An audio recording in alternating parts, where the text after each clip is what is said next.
Welcome, everybody, to the American Space Museum. I'm Mark Marquette.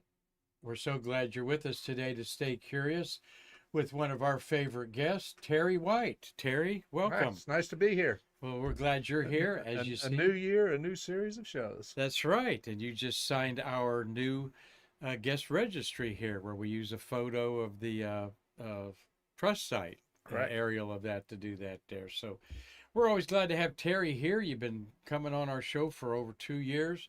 We're up to episode 1202 by my ciphering today. Good So, job. yeah, well, thank you. We'll be an overnight sensation about 2000, I Yeah. think. You know how it is. But no, we're always happy to have Terry here. We're going to talk about two interesting aspects of the space shuttle: the extended duration orbiter, the EDO, and the nose cap on the front of the thing there that I'm hiding here in the beautiful picture of I think that's Discovery on STS 120 that Marty put up there. Marty Winkle being my co-producer for 4 years, and uh, worked on the shuttle engine program as well as the lunar module. And Terry, tell everybody, we have some new people watching us, aren't seen many shows with you. Maybe tell us what your career was like at the shuttle era. I started out as a mechanic. It wasn't performing as a mechanic for too many months when I was offered a job of uh, assistant supervisor on the new system, the thermal protection system, what the Mm. rest of the world refers to as the tile. And from there, I moved up in management and eventually became an orbiter processing chief, working nose to tail, all the processes getting an orbiter ready to fly. In other words, taking it apart after its previous flight and then installing new hardware, new payloads and that, and getting all of the changes necessary to get it ready for its next flight. Mhm. So, yep.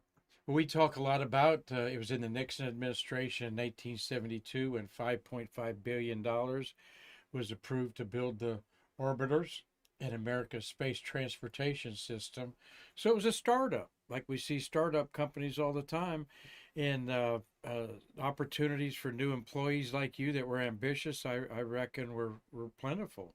Yes, and what people really don't understand when you talk about what it is for a new program like that, but not only building the new vehicle, but we had to build everything to support that vehicle and to test that vehicle and all of the different things that it needs. And you think of, oh, okay, well, yeah, it's like you pull into an auto garage and you look at, okay, well, here's the car, but look at all the different equipment that's necessary in there just to do the maintenance on the car. And Hmm. here we have a brand new spacecraft that has some systems that previous spacecraft had, but a lot of them that they do not have. And so we had to not only build the equipment, we had to train the people. People had never worked with a lot of these systems, especially the thermal protection system. So, yeah.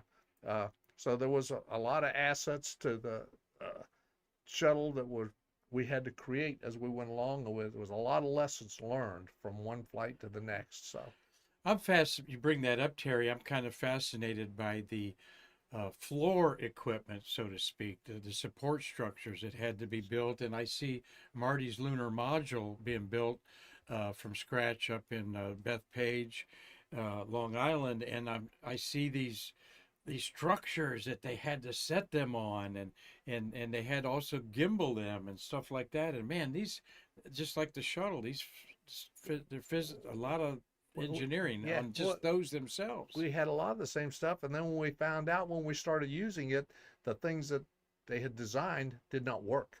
They the way they wanted them to. And a Uh-huh. lot of people don't have a hard time grasping it. But here we have this huge reusable spacecraft that does resemble an aircraft in that, but they didn't realize it would take the time and the man hours and the hardware that it took to get it ready from one flight to the next. In the early days, when we brought the orbiter into the orbiter processing facility, we actually lifted the orbiter by using hand jacks, small hydraulic jacks, Huh. to lift this 200,000-pound vehicle up so that we Hey, could, with a yes, long yes, sit there leverage. jacking it up and down, yeah, and small jacks, but to do that to because we had to change the tires and we had to open and close the landing gear doors. We had all this, and we had to change the heights, and we initially took it up to what we call maintenance height, and that so that we could open the payload bay doors and all the platforms would interface with it. But we found out they didn't have the access that we needed, so we had to modify the platforms, which there was a lot of that work we could not do while the vehicle was in there, because this was a spacecraft that we had to maintain in a pristine, clean condition. So, a lot of work happened when the orbiter left the orbiter processing facility. Then we had to do all these things that we realized to make our job easier when it came back again. So, yeah. Well, like I said, the shuttle was a startup company, and we kind of had a big to-do last night with a startup company called Blue Origin. Yes. Yeah, they've been in business for a while, and everybody's been wondering. They built a nice facility out or just outside the Space Center, and then, when are they ever going to launch anything? So last night they did. They've launched from other areas of the country, but last night's their first launch from of course, Florida. the suborbital New Shepard. Yeah. But this was the New Glenn. What a behemoth of a rocket, Marty, that you saw it from your home. Yeah. Marty saw it from about 3 miles away. What did it look like from your home? I overslept, I got to admit. My alarm didn't go off. I didn't set it right. And at 3 o'clock, I got up and watched the replay. So what it was, it sure lit up the sky, but there was a lot of noise. It made a lot of noise, a lot of vibration in that. So, yeah. Marty, you shared with me an interesting recap. Share that with us on that UCAC family microphone. Yeah, it was about 2.5, maybe 3 miles away from the launch pad, and you have liftoff, and it's night out, it's dark, it's cold, so I'm sitting in my car. So I get out of my car right at launch time, and I'm leaning against the car, videoing, can't say it, videoing the launch, and I can feel the sound waves bouncing off my chest, and then I realized I feel it on my back. So my car was actually vibrating from the sound waves. So it was like a surround sound or a surround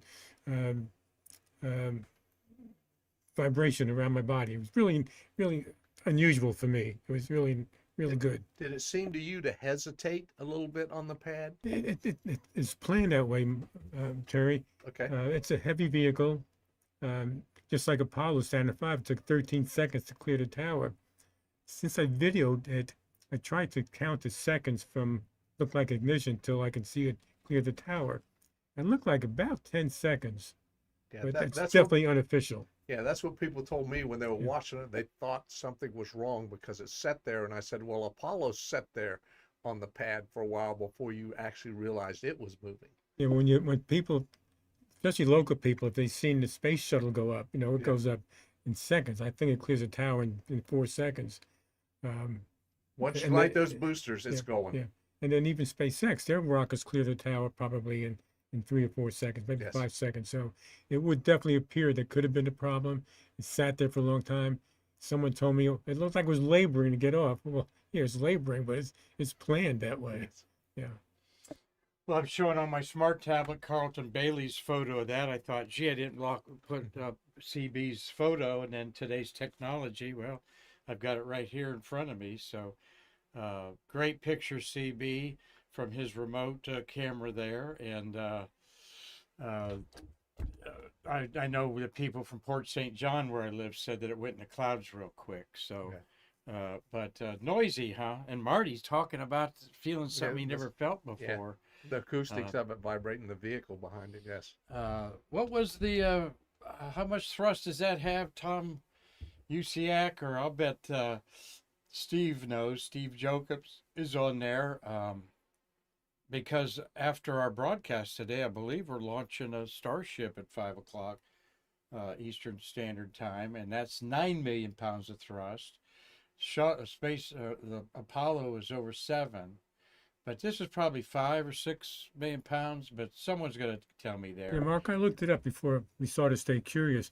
I thought it was 5 or 6 million pounds of thrust, but it was just under 4 million pounds. Okay. Yeah. Thank you. Thank you very much there, looking up there. We got Lynn's watching, Lynn Feather. Good afternoon from West Virginia. Are you staying warm? No, she's not. She's in West Virginia, by God, Virginia. Yeah. And Steve, we said hi to you. Doug Forrest, hello to you in Pasadena, California area. Dave Stange says hello to Terry, Mark, and Marty. Happy Thursday to you all. Tom Usiak, always happy to see you, Terry. He'll be here in a couple of weeks, I believe, so we'll Okay. try to get you over here while he's here. Carlton Bailey said that he's still trying to process the history I saw made last night. Spectacular. Rub it in, Carlton. Rub it in. I got messed up staying up to 4 in the morning on Monday, and I can't do that anymore. I'm too old. We were told, Carlton said, at least 5 seconds on the pad. Dean Babcock says hello. Hello to you, Dean. And Illinois, Nick Sedler. I love learning new things on this show every time. We are going to learn 2 things. What does EDO mean?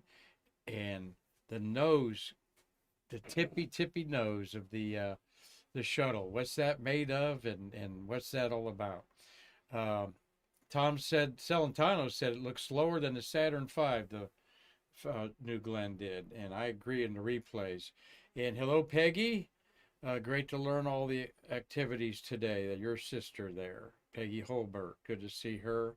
And let's see. Lynn says cold and snowy in West Virginia, as it should be in the middle of January. And SpaceX is launching at 5:37. Okay. Carlton Bailey says so.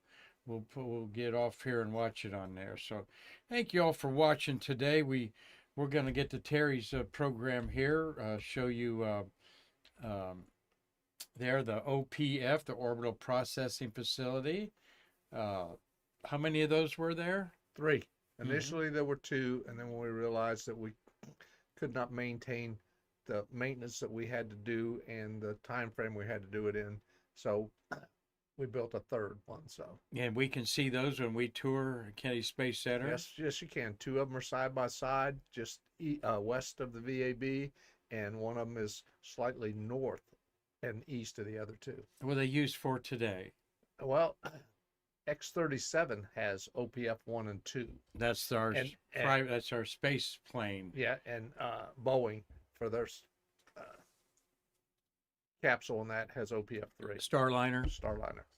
is in there. They haven't locked the door on that yet. No. Okay. All right, but we want to remind everybody, Terry, you'll be there, I know. 2 weeks from Sunday is the Astronaut Memorial at Sandpoint Park. If you're local, you will not want to miss this very reverent and patriotic ceremony. Andy Allen will be our guest speaker. Andy was a pilot and then a commander of Columbia, so Okay. it certainly means special to him in there. And you've been around Andy a bunch. Yes, So yeah. he's just a great guy, a Marine, Villanova graduate, grew up in Pennsylvania, not too far from the UCX there in Richboro is where he grew up, I believe. So we'll be talking more about that next week. Are you going out to the Pad 34 Apollo 1 ceremony next week on the 27th? That'd be a week from Monday. Okay. Probably will. Yeah. I've been invited to that. That's something. And go ahead, Marty. Are you volunteering out there, Terry? Like She last didn't ask me to yet, so Yeah. the email she sent me about it was kind of garbled, so, and I haven't been in communication with her. So. Yeah, 'cause I keep thinking to email her. I'd like to volunteer out there. Yeah. I did last year. We're talking about the Apollo 1 ceremony held every January 27th when our brave astronauts died on the Pad 34. They have a wonderful evening twilight ceremony out there, and a lot of the Grissom family show up. Of course, Roger Chaffee and Ed White, some of their grandkids and even daughters show up for that. So anyway, we're on a sad note here. The gentleman on the right is Mr. Jim Harrington. He launched 22 space shuttles. He died right at the end of the year, and his funeral service is tomorrow locally. And I will be at that funeral to represent the American Space Museum. That is, of course, Bob Seek in the middle there. He launched 57 shuttles, and Mike Leinbach, who launched the last 37 shuttles there. You're looking at 3 men who launched 102 out of the 135 shuttle missions, and you've had meals with probably all of them at some All of point or them, yep. another. Yep. Well, Mr. and, Harrington and discussions. and discussions. This was at Shuttle Fest 1 when we had these three launch directors there who, the late Hugh Harris, the voice of NASA Public Affairs, said these three men have launched 3/4 of all of the human space flights in all eternity, is how Hugh put it. And you can't emphasize that enough. University of Miami guy, great guy. He was on Stay Curious on April 12th, 2022, the Okay. anniversary of the STS-1 launch. And Marty's going to replay that tomorrow for you all to enjoy. He was very involved since the 1950s in America's space program, a true national treasure, somebody who is a pioneer of the way we do things today. Mr. Jim Harrington there lived to age 89, and he said he's part of the Mercury program, Okay. and he said the most important, significant event of the Mercury program for him was when he met his wife Jean, Okay. who was working for General Dynamics, Okay. and they were married over 60 years. So God bless you. Ad Astra to you, Mr. Jim Harrington, and we will be saying goodbye to you tomorrow, and you'll be able to enjoy this wonderful man's story tomorrow as Marty will reprise that for us on Stay Curious. Well, extended duration orbiter. Okay, I even found a logo for it there. Okay. What was that?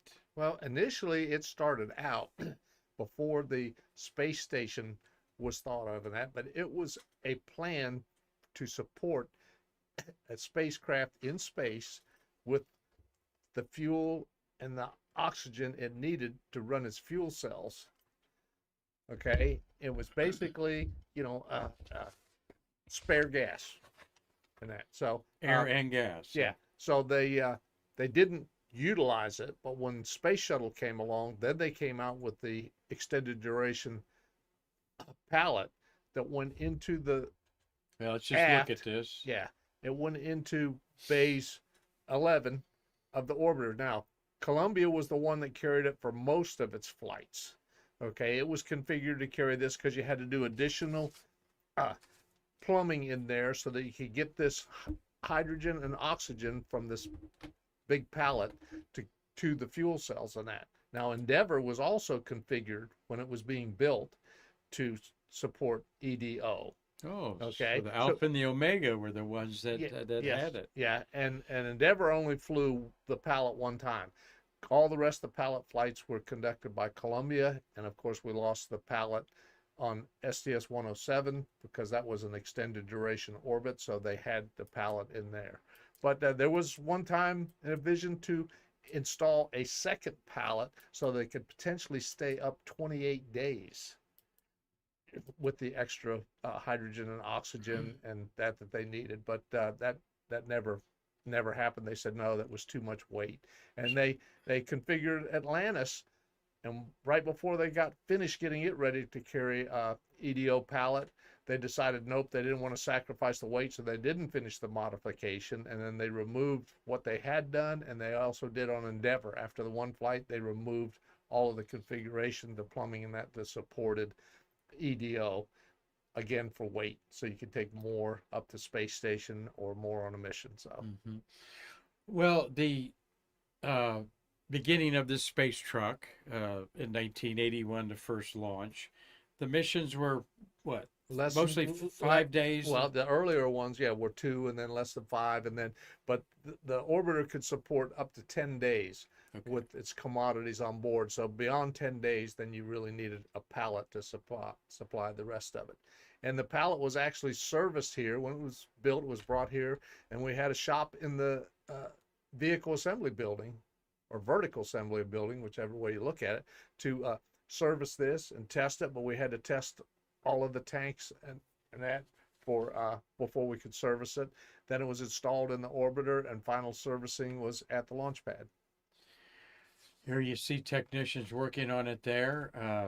Was one of those also air? Oxygen, There's for the to crews. my knowledge, there's 4 hydrogen tanks and 5 oxygen tanks. So completely But that for one shows 8, so it must have been 4 and 4. so but- it needed for reaction control thrusters or No, not to my knowledge. It was Okay. purely to support the fuel cells, okay. and for that, so yeah, and it had a lot more oxygen than it did hydrogen. All right.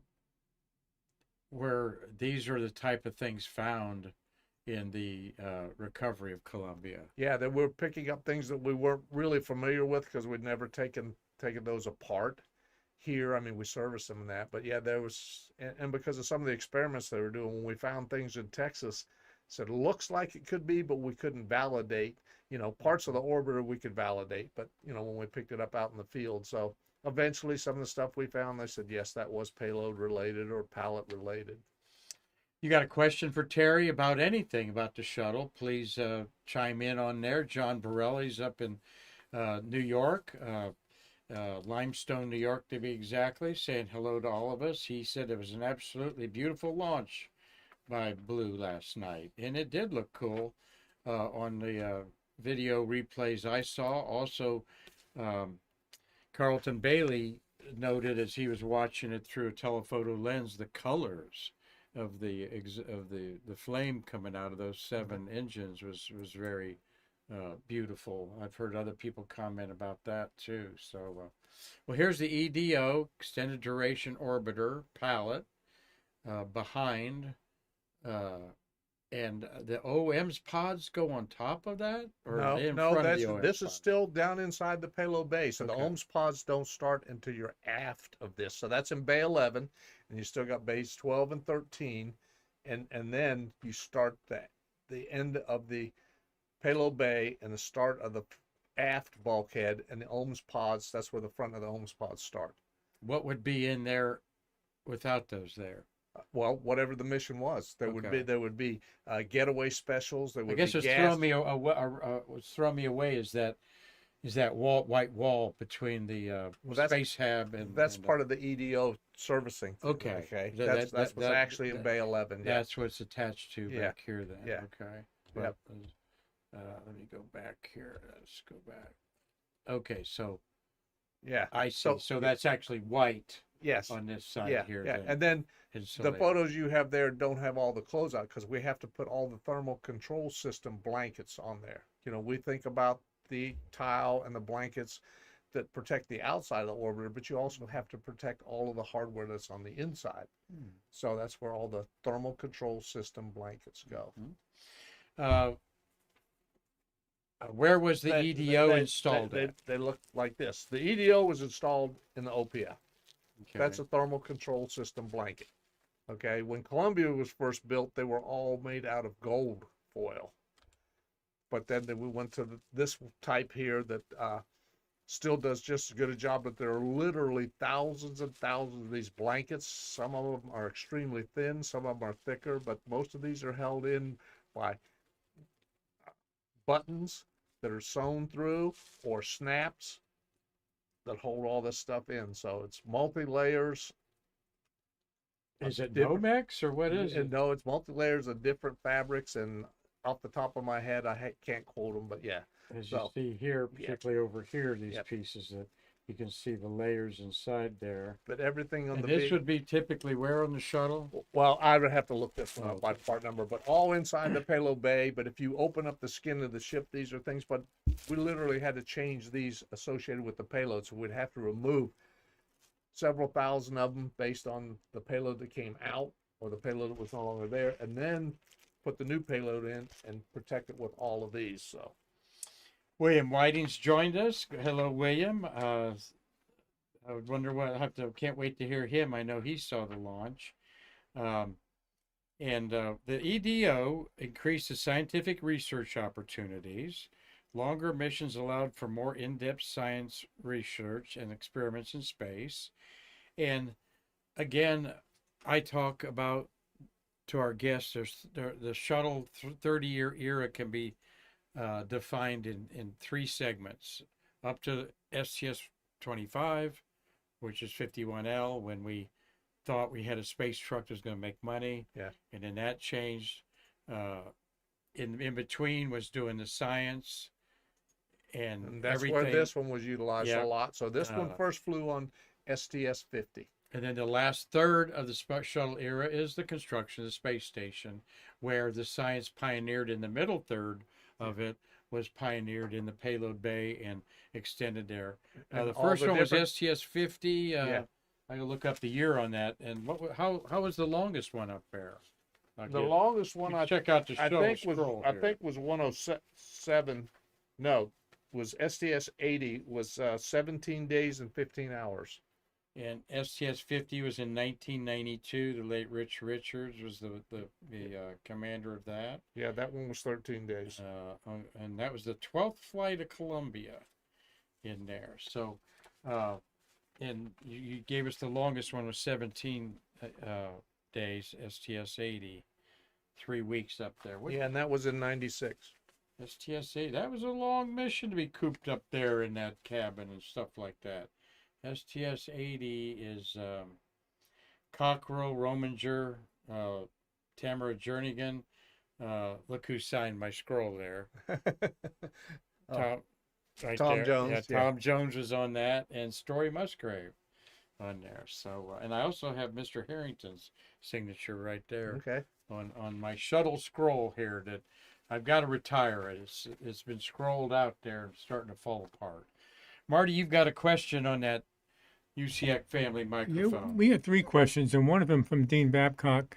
He's asking where was the EDO installed in the shuttle, but Terry, you just answered that In question. Bay 11, Right. the payload bay. The payload bay has 13 bays, and it was in Bay 11, which is the third one from the back. And the next question is from Doug Forrest. What is inside those foil blankets to make them padded? Well, basically, it's Let me show it's you. airspace in that, but there's a multitude of different fabrics I inside can peel there. that back a Yeah, little bit. you can peel that back. Yeah. Yeah, that one's scrap. So Yeah, there's an area right there. Yeah. So it feels to me like memory foam, not as stiff. Yeah. But but it depends where it's at. The blankets have a multitude of. I think that's the only blanket I have in my briefcase. it's taped Oh, up. no, It's no. taped shut, not sewn. Correct.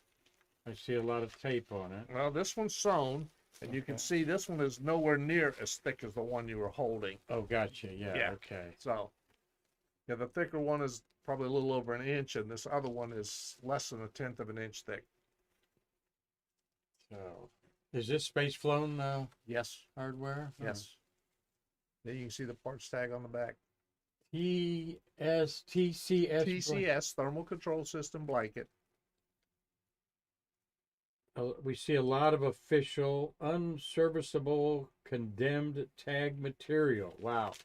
Unserviceable condemned tag In other material. words, we couldn't reuse it again. That one was removed, scrapped in 98. Oh, October, in fact. Yep. And cool. We run across stuff like No, this. that's what keeps it cool. That's what keeps it cool. That's what keeps it cool. Exactly. I see the magic letter in front of it, V, but that's V5 on the code there. If you see something that says VO, Yeah, that's VO shuttle, right? for yeah. Vehicle Yeah, orbiter. VO70. That's its actual part number. VO70 is for shuttle. Okay. Okay. Yeah, that's what we're talking about. The right here, over here, VO70. And then For it you gives people it, love it's, inside stuff. yeah, it's part number, and that will tell you exactly where it goes. The first 6 digits are the drawing number that calls out its installation and fabrication, and that, and then its individual That part number. 007's the location. Yeah, and then they can trace this all the way back by that part number. They can trace this back to all of the different materials that it's made of. And you can see it's multi-layer, but some of the layers are extremely thin, you know. So there's many layers even making up that 1/10 of an inch And blanket. this netting there, That's for strength. Yeah, because the foil that's heat breaks resistant easy. also. Yes, yes it is. Looks kind of like a mesh or a gauze type of medical gauze there, but nice. Very interesting. Yes, I enjoy stuff like this. Hope you all do too. Marty, another question? Yeah, we have three questions. I'm going to jump ahead to Doug Forrest's second question. It's a follow-up to your foil. Then I'll go back to the other two questions. Is the padding just for thermal control? Does it need to be fire resistant? Well, the orbiter's not exposed to flames, so it's not a fire resistant thing. It's all about controlling the heat. We're talking about flames through the plasma coming in, but Yeah, but the doors are closed. All of these are inside. oh, okay. They're inside, so that's yeah. Okay. So Oh, yeah. okay, gotcha. Okay. Yeah, we're not talking about the TPS or the outside blankets Yeah, this at is all. this is TCS inside. All right. TCS. All right. Marty? Okay, and Dave Stang is asking, do you remember how much weight was saved when they stopped painting the ET? 360 some pounds, I believe. 600 pounds. Oh, 600 pounds? Okay. Yeah. Okay, next question is from Tom Usiak. Terry, I was wondering how much extra tile work you had to do on dinged and nicked tiles when they landed on the lake bed instead of the hard runway.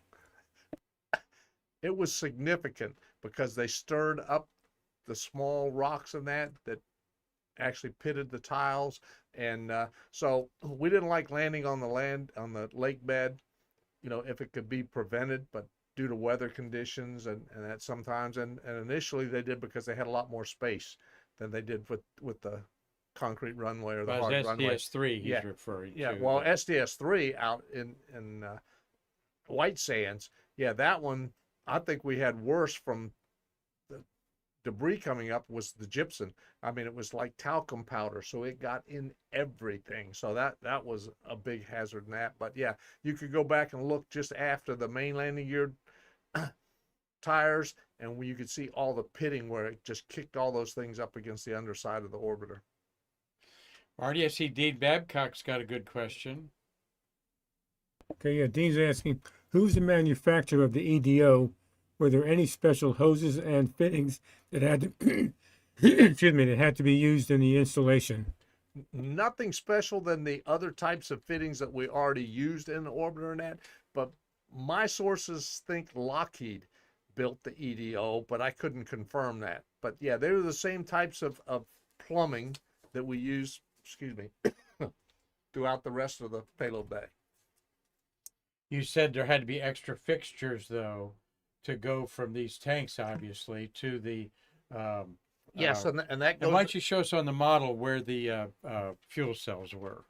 Well, the fuel cells would be up in bay 1 area of the payload bay, and then the EDO pallet would be back here. So in that white portion you were pointing out a minute ago on the EDO pallet forward of the tanks, then that plumbing had to go in here and come all the way up through to service the. Could they have moved the fuel cells to the back? No. Okay. No, that's I- where they were designed to be, and it was they're actually underneath here. Yes, as yes. you've So shown once me we there. did the airlock, then if we had a fuel cell problem, we had to remove the airlock, the external airlock, to access the fuel cells, which, drove a lot more testing and a lot more work. So yeah, Mhm. the fuel cells were pretty reliable though. Yes, they were, except STS 83. Yes. Our good friend Don Thomas will be in the building, and at Shuttle Fest, he'll be here soon. So, And 83 flew EDO, and so did its rerun 94. okay. That's the only time we ever flew the same mission twice was Yeah. STS 83, which was aborted 3 days, and then we flew it again as STS 94, same crew, same payload, and all that, but still had the EDO pallet in it. Did that anomaly happen to have anything to do with the EDO on there? No, That was Jim Halsell, the pilot's Yeah. Susan Kilran. not Jim Halsell was the commander. Kilran, she Yeah. was the pilot.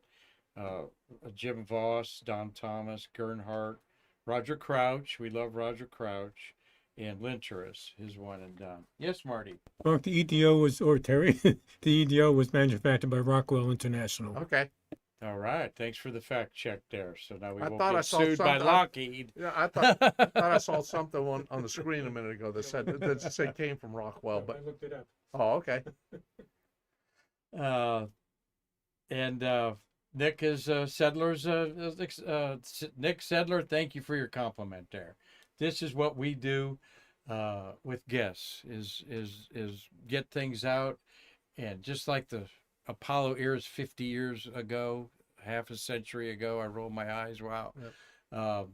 People are going to be fascinated about the shuttle era, and we're not going to let it die. Yeah. There's even some NASA VIPs that you and I know very well that feel like the shuttle will be forgotten about when the International Space Station is not orbiting the Earth, because we'll always remember Apollo because there's always going to be a moon up there. Well, then we just got to keep the History Channel. Yeah, yeah. Well, I've heard an astronaut said they don't think the NASA channel plays enough shuttle They don't. stuff on there. They don't. All right. Well, yeah. Marcia Ivins complained about that to me, and I said, "Well, watch, stay curious, because we just did the shuttles of the month of January. 10 beautiful shuttles launched in January. Of course, one didn't work out, but just an amazing way that our world has been transformed in ways that you can't imagine. And Terry knows about it, and these workers are so proud of what they've done, and Yeah. we're always glad to have you here." To clarify, though, my source said he thought it was Lockheed, but he wasn't sure in that. But then he was the guy who had to install it. He was the move director putting that in. He was a mid-body lead The man. guy that you talked about before the show today. Yeah, and but yeah, he when you're installing something, you're not really worried about who built it. You're worried about it getting it into the spacecraft and getting it in properly and everything hooked up and that. So there's a lot of things that we didn't even care who built it. We just cared how it worked. Marty left Paula Rothman's name up there, co-administrator of NASA Manned Space. Okay. Hello, Paula. Giving you some love there. I know Mitch is right beside you. They have a great Facebook page called NASA Manned Space. Okay. And can I change that? Oh, I did. Yay. I actually hit the right button. Okay. I must have hit that button. Marty, I just said I hit the wrong button, maybe, and Paula Rothman's name came up there. I used that once before. I'm fine there. I hit M. But We'll counsel you later. yeah, we'll counsel you later. No, Rothman's, thank you for your support of the American Space Museum. And we talked about you at our board meeting and how well you guys support us, and all you wonderful people out there. So we're going to move. How long did it take to install the EDO? I did Says not Dean ask. Babcock. I did not ask that question. So, Okay. But I know. Well, here you see it on the crane. So. Yeah, but when we took it out, then it went over to the VAB to be deserviced and everything checked out again, and then brought back to the OPF when we were ready. Had the rest of the work done to install it. Wonder what kind of pressure's in those tanks. Had to be a consideration. It was, yeah. Of, And they look like they're the Kevlar wrap tanks, where if you want something to survive, wrap it in Kevlar. How many of these did you find during the Columbia recovery, just off top of your head? I don't know. Personally, I only found the helium tank for the FRCS. Uh-huh. Yeah, and it was FRC. forward reactionary control system. That's the forward thrusters Okay. on the front of the orbiter. That's this module right here that has 16 thrusters that maneuver you when you're in space. Okay. Let me hold on to that as we segue away from the EDO. I'm glad that you all learned a little something about the shuttle that you may not have known, but really 30 days, whew, in that cramped little orbiter. I wonder who was signing up for that when you guys were planning it there. But they did do 17 days. Yeah. And there were several missions, 16 and 12s and 13s and 14s in there. Well, we're Yeah. going to show you. The tank that I found, like I say, Kevlar, it came down through the pine trees, knocked off limbs, impacted the ground, made a dent in the ground, but it was still 100% serviceable.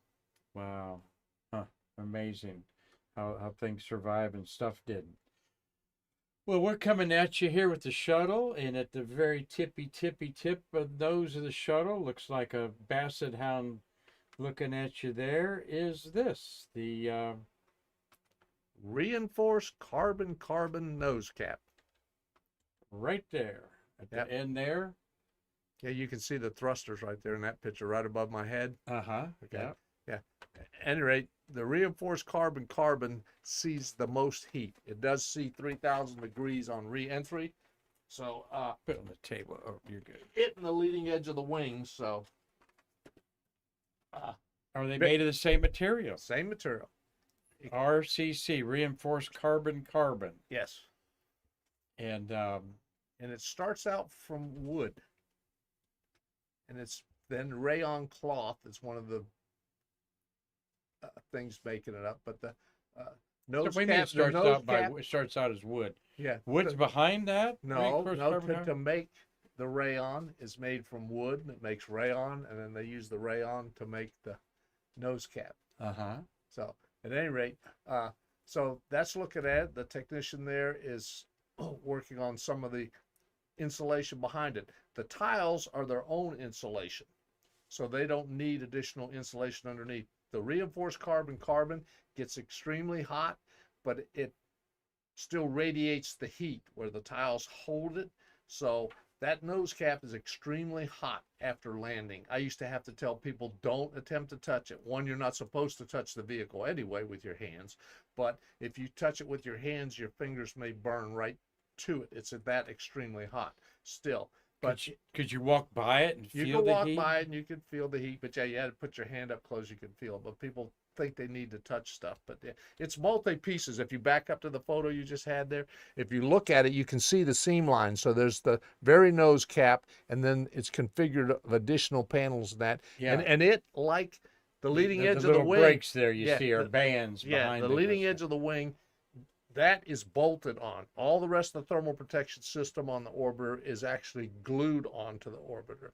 So that one, though, it gets mechanically fastened and that, but it has to, because of that heat, it has to have hundreds of these blankets. That's one that came out of the nose cap, okay, that protect that and stop the heat from radiating in. And a lot of people don't realize it, but inside the nose cap is a panel with 8 tiles on it, because of the heat, so that it doesn't radiate back into the forward reactionary control system. So inside that Yeah, is there's 8 there's tiles, hundreds and of then these hundreds of blankets, they're like a beanbag toss for your but no weight. They're your extremely cornhole. lightweight. Yeah. no lightweight, but there is a little stuff in there. Yep. In there, so great. We got a couple questions. One backs up a little bit there on the EDO that Tom Usiak is asking. Go ahead, Marty. Where were the breathable oxygen tanks in the orbiter when there was no EDO? They were down. What you can't see is what we call the liner level. We have a liner in the payload bay. Down underneath that are the tanks. They're in various locations, but they're down underneath. There's 25 different tanks on the orbiter. So some of them are in the orbiter maneuvering system, the hypergol tanks and that, and they also have their tanks for pressurization. The forward reactionary control system has its hypergol tanks and tanks for pressurization as well. So I don't have a picture with me showing all the 25 different tanks it's in for a typical mission. 399, that you're looking at the part number right there. He's reading the part number. 399 tells me that is in the nose cap. I'll show that up closer. I was looking at the VO on the left. VO 70399-476. The man knows his shuttle numbers there, and very interesting. Very, very interesting. Go ahead, Marty, with Dean Babcock. Yeah. Did you ever see debris strikes on the nose cap? Yes. Look, I'm Yeah, like a Cupid doll. Yeah, we even had, he's making it non-flight worthy now by getting his body oils on it. But no, yes, and we did have repair procedures for very minor chips in that we could repair. But after the Columbia incident, we changed our whole criteria of what was repairable and that. But and they had mission life. In other words, the nose cap on Columbia wasn't the original one from STS-1. It flew so many flights, and then we replaced the nose cap. And the nose cap, like a lot of unusual parts for the orbiter, is that Jed Clampett kind of money. Oh, yeah. Them milli-ion dollars. Yeah. They told him they were going to pay him in some milli-ion dollars. So. I've I've heard that. How about the aerodynamics of this cap here? And I've heard that hours, hundreds of hours, was spent polishing it to get it like a telescope mirror is ground Well, it and it polished. it Right could now. Is it that? could be, but the company that built it, I never went to them. I never saw their manufacturing and that. It was ours was just installation, but you see it there. So Hmm. So that's in the OPF. that's You in the think? OPF. Yeah. You know that gentleman? Mm-hmm. Oh, yeah. Yeah. His name's Van Wart. Look at So, the elbow. oh yes, yeah. Uh, Well, what we call one when that? you, Instead of wearing a yeah, bunny suit, he's got his gloves on, but he's got that, and it's mostly to protect from the adhesive or any things like that. These we had some components that were very irritating when you got them on your skin. This was not. Mhm. So it looks like there's a little bit of RTV involved there, but Now, how many people are watching him work? it should only be one. I mean, would you don't have a quality control person One there? quality control person might be watching him, but it Okay. depends which stages are. Okay. You know, in the earlier days they were watching almost everything, then we realized it wasn't necessary. So you could do a certain amount of work until you were going to cover something up. And then the quality had to look at it to make sure everything was right. And then the NASA quality had to step in and look at it. Anytime you were covering something up that you had to disassemble to see it again. So yeah. Well, fascinating. I enjoy this. Barry Smith is out there watching it at our docent desk. Hi, Barry. He does an awesome job as a Goddard engineer that worked on the Hubble and the Webb telescope. Gary Allgeier's also watching. Hey, Gary. I don't see Gary correcting anything here, so that's good. Cliff Watson, ARS, buddy. Australian Research and Space Exploration. That's their NASA. It's Okay. called ARS. Can't make this stuff up in America, okay? But he sent me and Marty these mugs for Christmas, and God bless you, brother. Hope you're enjoying summertime down there in Pomona, Australia. Marty, go ahead. Yeah, Dean Babcock is asking, how many nose caps were used during the orbiter's life? Like I say, I don't know because we had so many mission lives, so we replaced it that, and then they, after research, NASA decided to extend the life of certain nose caps and keep them for a while and fly them more. And I don't know how many was used in the entire program. Good questions. Excellent. Thank you, everybody. We hope that you enjoyed this episode of Stay Curious. I know I certainly did. This is what we like doing with Terry, is just kind of bringing up some pieces and parts of the shuttle and having the man that knows about him tell us about him there. Yep. And one of the things we learned after early days of the program is that the very first row of tile behind the nose cap, the 399415, they were getting so hot that it was actually melting the tile and slumping parts of it. So we did a modification where we removed that row of tile, actually 2 rows of tile, and we built what we called the chin panel, and it was built out of reinforced carbon to take the heat. Yeah. So we were concerned about getting a burn through up there, which could be catastrophic in that area. So yeah, right near the wheel. Yeah, the well, wheel yeah, well yeah. there, because that would have Well, gotten a the wheel well. burn through right there is going to feed you right up into the forward reactionary control system to your hypergol tanks. So yeah, That'd be messy. Yeah. That'd be messy. Terry, thank you enough. Not only is he a great wealth of information, but he's a good personal friend and brings us all treats and the girls hugs every time he comes here. So we're looking forward to another visit by Terry. He's also going to be part of our Shuttle Fest in April when we celebrate the 35th anniversary of the Hubble Space Telescope with 2 spacewalkers. We've got booked Joe Tanner and John Grunsfeld. And then we also have Eileen Collins and Don Thomas coming. And we know that we've built it. There'll be some other astronauts that will come to see their friends. So we're looking forward to that. But keep in mind, again, 2 events that are coming up here is our astronaut memorial. This will be televised, so you'll be able to watch this live. 1 o'clock, Sunday, January 26th. Talk to our production engineer is going to help Marty and I do that. And then, of course, the funeral of Mr. Jim Harrington is tomorrow at 2 o'clock at a Melbourne church.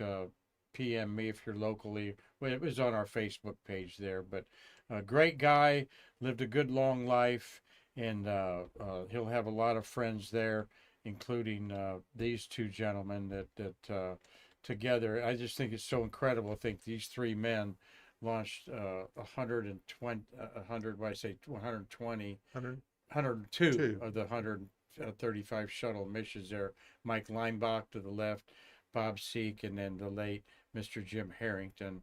And they're in front of, if you wondered, Tim Gagnon's recreation of the space mirror Okay. is what Tim did there. So rest in peace, Mr. Harrington.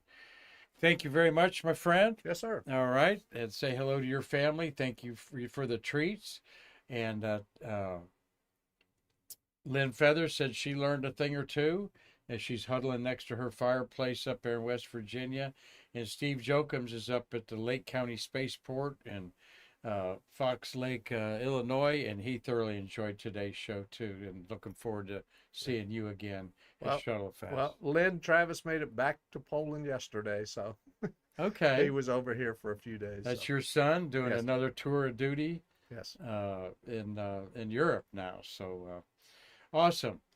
Well, Nick Sedler says, thanks, Terry. So we thank all of you. And remember, you're going to see Mr. Harrington's repeat show from 2 years ago. And I know you'll enjoy that. Thank you, Marty, for a great show today. And until next week, personally, I'm Mark Marquette saying, I can't wait to see you in our museum to bridge the space between us.